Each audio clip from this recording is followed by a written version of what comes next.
السلام علیکم ورحمۃ اللہ وبرکاتہ نحمده ونصلی علی رسولہ الکریم اما بعد اعوذ باللہ من الشیطان الرجیم بسم اللہ الرحمن الرحیم یوم یحمى علیہا فی نار جہنم فتکوی بہا جباہہم وجنوبہم وظہورہم ھذا ما کنزتم لانفسکم فذوقوا ما کنتم تکنزون۔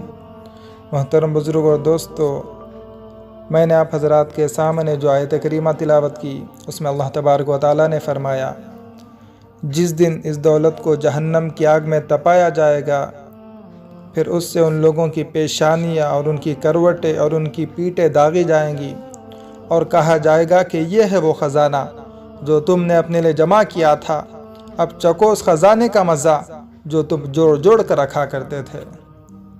محترم بزرگوں اور دوستو، زکوٰۃ اسلام کا اہم رکن ہے۔ یہ ہر ایسے مسلمان پر فرض ہے جو صاحب نصاب ہو۔ زکوٰۃ نہ دینے کے بہت سے نقصانات ہیں، جن میں اہم نقصان یہ ہے کہ زکوٰۃ نہ دینے کی وجہ سے پورا مال گندا ہو جاتا ہے، اور اس کے سبب پورا مال ہلاک اور برباد ہو جاتا ہے۔ چنانچہ حضرت عائشہ صدیقہ رضی اللہ عنہا سے روایت ہے کہ رسول اللہ صلی اللہ علیہ وسلم کو فرماتے ہوئے میں نے سنا، زکوٰۃ کبھی کسی مال کے ساتھ نہیں ملتا مگر اس کو ہلاک کر دیتا ہے۔ آپ صلی اللہ علیہ وسلم کے اس ارشاد کا مطلب یہ ہے کہ اگر 40واں حصہ کوئی نہیں نکالتا ہے اور اپنے بخل کی وجہ سے مال کو اپنے پاس ہی رکھتا ہے، تو وہ 40واں حصہ جو غریبوں کا حق تھا باقی کے مال میں مل جاتا ہے، اور اس کی وجہ سے پورا مال گندا ہو جاتا ہے، پھر اس کی وجہ سے پورا مال ہلاک اور برباد ہو جاتا ہے۔ برباد ہونے کی شکل یہ ہے کہ گھر میں کوئی بیمار ہو گیا جس کے علاج میں ساری دولت چلی گئی، کچھ پیسے ڈاکٹروں کی فیس میں، کچھ دوا خریدنے میں، کچھ چیک اپ کرانے میں، پریشانیاں تو ہے ہی، لیکن اس کے ساتھ ساتھ مال بھی ضائع ہو رہا ہے۔ اسی طرح اس کی نحوست سے چلتا ہوا اچھا خاصا کاروبار ٹھپ ہو جاتا ہے۔ اچانک کوئی ایسی بات ہوتی ہے جس سے کافی تجارتی نقصان ہو جاتا ہے، اور سالوں کا کمایا ہوا نفع ایک دن میں ختم ہو جاتا ہے۔ اس طرح چلتے چلتے کبھی ایکسیڈنٹ ہو جاتا ہے اور عظیم نقصان سے دوچار ہو جاتا ہے۔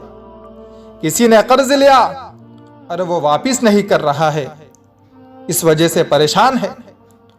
کوئی سامان خریدا اسے کم از کم 5 سال چلنا چاہیے، لیکن 6 مہینے میں ہی ٹوٹ پھوٹ جاتا ہے۔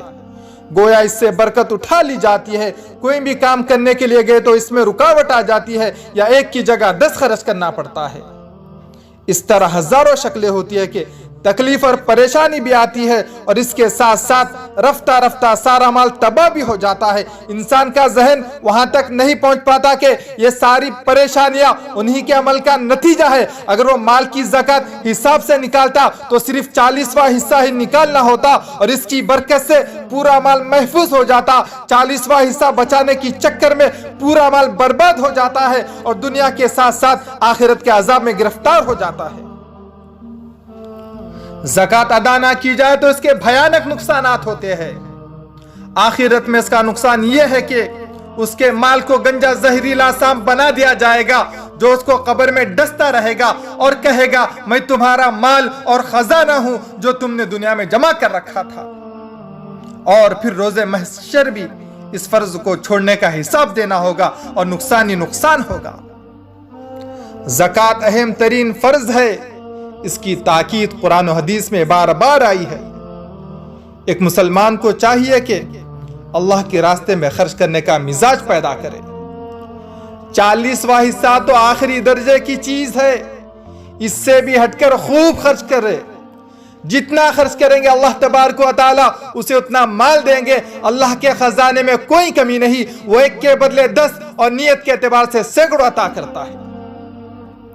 صحابہ کرام کے کیسے کیسے واقعات کتابوں میں منقول ہے کہ وسائل کی کمی کے باوجود اتنا مال اللہ کے راستے میں دیتے کہ انہیں فقر کا خوف ہی نہیں ہوتا، وہ کل کے بارے میں کبھی نہیں سوچتے، اور اس کی برکت سے ساری بیماریوں اور مشکلات سے اللہ نے محفوظ رکھتا۔ رمضان کا مبارک مہینہ اللہ نے ہم سب کو عطا کیا ہے، اس میں روزہ اور تراویح کے ذریعے ہم اللہ کو راضی کرے، وہیں زکوٰۃ اور اللہ کے راستے میں خوب خرچ کرے۔ تاکہ ہمارا سارا مال پاک ہو جائے اور پریشانیوں سے حفاظت کے ساتھ اخروی کامیابی حاصل ہو، جو اصل کامیابی ہے اور ایک مسلمان کے لیے سب سے بڑا سرمایہ ہے۔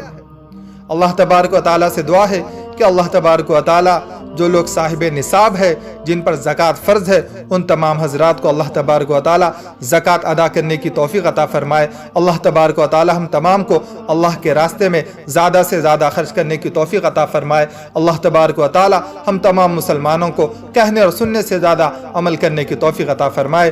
آمین۔ وآخر دعوانا ان الحمد للہ رب العالمین۔